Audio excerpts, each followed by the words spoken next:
All right, so this is my experiment. There we go. So the intro. My goal was to measure the stream flow discharge, and the speed of that.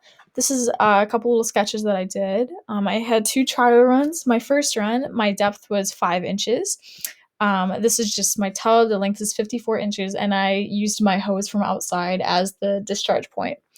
And then I ended up using a tinfoil ball for my flotation device, whatever you want to call it. Yeah, so my depth was 5 inches for the first run. For the second run, I deepened the depth and I made it 9 inches. These are just it's just like my journal, just stuff that I wrote down and stuff. So the methods, what I use specifically, I use a tape measure to get the width, the depth, the length. I use a stopwatch, specifically my phone. I had my friend record it for me when I dropped it in and stuff. In the beginning, I tried to do both and it was just not accurate, so I had my friend help me. So the length is 54 inches. I just told you that. The width of my tub is 23 and a half inches long. The depth, like I said, the first trial was 5 inches, the second was 9 inches, and I used a tinfoil ball. So for the results, my first run, it was 7.78 seconds. And for this run, I had my hose from outside at the highest pressure, like full blast, whatever you want to call it. And my depth was at 5 inches, so it was shallow compared to the 9 inches. And I noticed that actually, well, we'll talk about that later.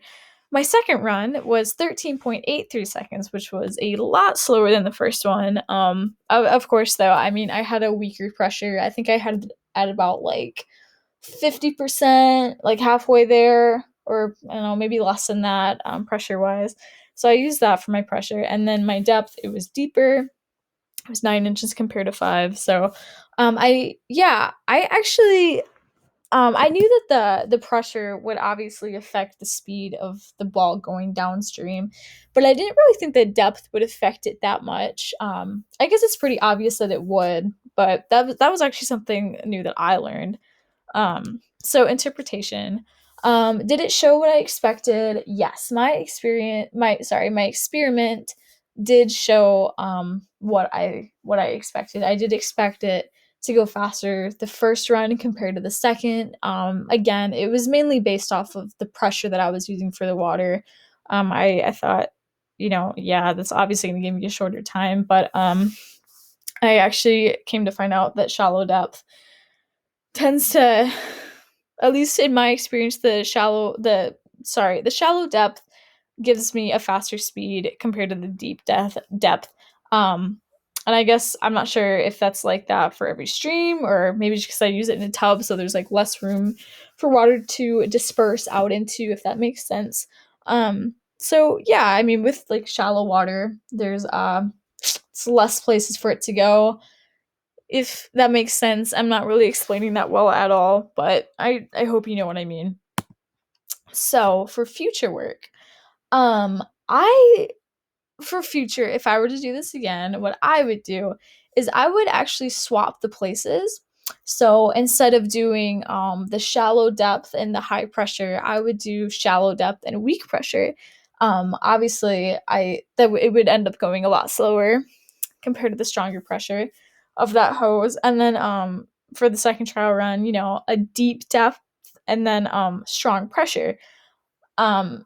As compared to deep depth and weak pressure. So I guess my question of that how would it affect the times? Obviously, it would be different times, but um, like, would the times be more closer together than 7 seconds and 13 seconds? Would it be like more closer to, I don't know, like 10 seconds or whatever, like only a couple seconds in between? You know what I mean? Um, yeah, so like, yeah, what I mean by same distance is sorry. Like, would the time like be the same difference apart? So yeah, so that is what I would do for future work. That was my experience, or sorry, experiment. It was a lot of fun to do, actually. I didn't take any photos of it, unfortunately. I kind of wish that I did. Um, but yeah, that's it. I had a lot of fun. So, yep, that's it.